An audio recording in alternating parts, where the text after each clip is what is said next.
आवाज नहीं आ रही। हाँ, सभापति महोदय, मैं विपक्ष के द्वारा जो कटौती प्रस्ताव लाया गया है उसके समर्थन में बोलने के लिए खड़ा हुआ हूं। सबसे पहले महोदय, मैं आपको धन्यवाद प्रकट करना चाहता हूं कि आपने हमें बोलने का समय दिया और साथ ही साथ अपने क्षेत्र की महान जनता को, जो नालंदा जिला के इस्लामपुर विधानसभा क्षेत्र की महान जनता है, जिन्होंने वहां से दूसरी पीढ़ी के रूप में हमको इस सदन में भेजने का काम किया, इसके लिए हम उस महान क्षेत्र की जनता को भी धन्यवाद देना चाहते हैं।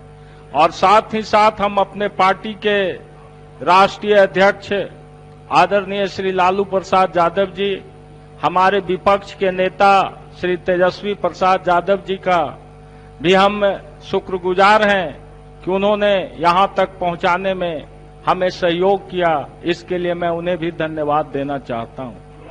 महोदय, मैं भवन निर्माण के विभाग के द्वारा जो अनुदान मांग पेश हुआ है उसके कटौती प्रस्ताव पर बोलने के लिए खड़ा हुआ हूं। महोदय, कहा जाता है कि construction is the pillar of the society. निर्माण जो है समाज का स्तंभ है और सरकार ने भी, जो माननीय मंत्री जी ने जो बजट भाषण लिखित रूप से हम लोगों को प्रस्तुत किया है, उसमें भी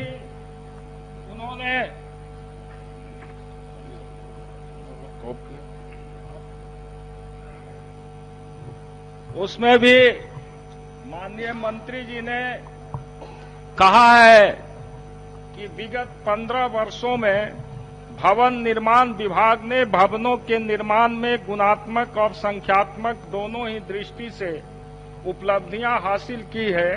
विभाग ने राज्य में जमीनी स्तर से लेकर बृहद परियोजनाओं, मेगा प्रोजेक्ट्स का निष्पादन किया है और उत्तरोत्तर नवीन निर्माण कार्य कर रहा है। ये माननीय मंत्री जी इस बात को विशेष रूप से अपने भाषण में चर्चा किए हैं महोदय, लेकिन जब जमीनी सच्चाई को महोदय देखा जाएगा तो बिहार के अंदर जो भवन निर्माण विभाग के तहत भवन निर्माण का कार्य कराया जा रहा है उसमें गुणवत्ता का सर्वथा अभाव है महोदय। और इस गुणवत्ता का जो अभाव है उसके लिए वर्तमान सरकार ही दोषी है महोदय। वर्तमान सरकार ने पहले ये तय किया था कि जिस विभाग में जो निविदा होता है उस निविदा में 10% बिलो तक कोई भी संवेदक टेंडर डाल करके अपना काम कर सकते हैं, वो मान्य होगा। लेकिन अभी महोदय इसी विभाग के प्रधान सचिव की एक चिट्ठी निकली है महोदय, जिसमें कहा गया है कि किसी भी विभाग में काम करने के लिए कोई भी संवेदक जितने निचले स्तर पर जा सकते हैं, वहां जितना बिलों में टेंडर डालना चाहते हैं डाल सकते हैं। चिट्ठी है हमारे पास महोदय, उसका जो कंटेंट्स है मैं वो पढ़ करके आपको महोदय बता देना चाहता हूं। ये नोटिफिकेशन है गवर्नमेंट ऑफ बिहार का रोड कंस्ट्रक्शन डिपार्टमेंट का। इसमें है हुजूर कि provision has been made by RCD letter number so and so dated 6/3/2014 that the minimum rate quoted in all type of tender invited on percentage rate system shall be limited to 10% below the bill of quantity BOQ. Tenders having more than 10% below BOQ rate shall be considered ineligible. ये पहले व्यवस्था था हुजूर कि 10% से ज्यादा यदि होगा तो ये 10% के बाद उसका टेंडर मान्य नहीं होगा। लेकिन अभी क्या व्यवस्था है हुजूर, चीफ सेक्रेटरी का ये चिट्ठी है हुजूर, इसमें लिखा हुआ है कि in this contest during a meeting of all works departments held under chairmanship of chief secretary of government of Bihar, it is feel that the minimum rate barrier be removed with immediate effect and after 1 year the pros and cons of the decision will be reviewed. मतलब अब जो है हुजूर सरकार ने ये व्यवस्था कर दिया कि कोई भी संवेदक जितना बिलो है उतना बिलो जाकर के टेंडर डाल सकता है और टेंडर उसका मान्य होगा।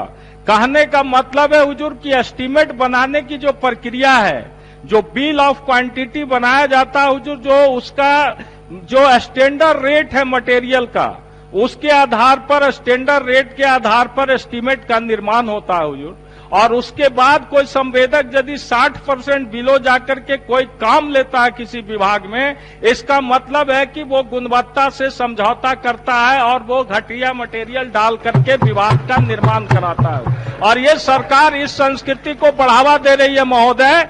और माननीय पूर्व मुख्यमंत्री जीतन राम मांझी जी ने इसको ही एस्टीमेट घोटाला कह करके सरकार को घेरने का काम किया था कि ये एस्टीमेट बना करके सरकार जो है गरीबों का पैसा का सरकार दुरुपयोग कर रही है और सही मायने में उसका सदुपयोग नहीं किया जा रहा है महोदय। आज हमारे अभी सत्ता पक्ष के एक साथी बोल रहे थे, सरकार की बड़ी बड़ी उपलब्धियां गिना रहे थे महोदय। मैं महोदय आपके माध्यम से सरकार को बताना चाहूंगा कि अभी महोदय इसी विधानसभा का विस्तारित भवन बना है महोदय, जो एक्सटेंशन हॉल है महोदय, उसकी क्या स्थिति है महोदय आप खुद देख सकते हैं। उसके इंटीरियर की क्या स्थिति है, वहां पर बैठने की क्या व्यवस्था है, उसकी गुणवत्ता की क्या स्थिति है, खुद आप मूल्यांकन कर सकते हैं। किसी भी समय वो भवन गिर सकता है, ऐसी स्थिति है महोदय ये विधानसभा का विस्तारित भवन का। इसके अलावा महोदय हम विधायकों के आवास के निर्माण की प्रक्रिया 3 साल से चल रही है महोदय। हम लोग लगातार अखबारों में दूसरे माध्यमों से सुनते रहे कि विधायक आवास का निर्माण कराया जा रहा है, लेकिन 3 वर्ष बीतने के बाद भी अभी तक विधायक आवास का निर्माण नहीं हुआ महोदय। और अभी भी कितना समय लगेगा इसका कोई सरकार के द्वारा आपने ये जो इन्होंने जो अपना भाषण प्रस्तुत किया उसमें भी कोई समय सीमा नहीं बताया है महोदय। हमारे माननीय मुख्यमंत्री जी बराबर कहते हैं सदन में महोदय कि हमारा ड्रीम प्रोजेक्ट है पटेल भवन।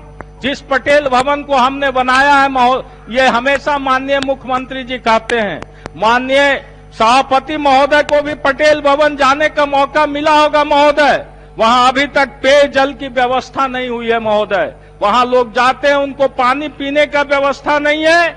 और वहां हेलीपैड बनाया गया, जो हेलीपैड बनाया गया महोदय उसका अभी तक टेस्टिंग भी नहीं हुआ कि हेलीकॉप्टर यदि उतरेगा उस मकान पर तो उसकी क्या स्थिति होगी, इसका कोई टेस्टिंग अभी तक सरकार के द्वारा नहीं कराया गया हुजूर। ये माननीय मुख्यमंत्री जी का ड्रीम प्रोजेक्ट की स्थिति है।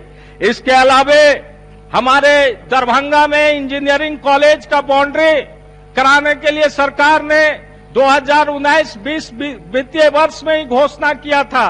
अभी तक दरभंगा इंजीनियरिंग कॉलेज का बाउंड्री का निर्माण नहीं कराया गया महोदय। और वो बहुत पुराना अभियंत्रण महाविद्यालय है जिसकी स्थिति जर्जर है महोदय।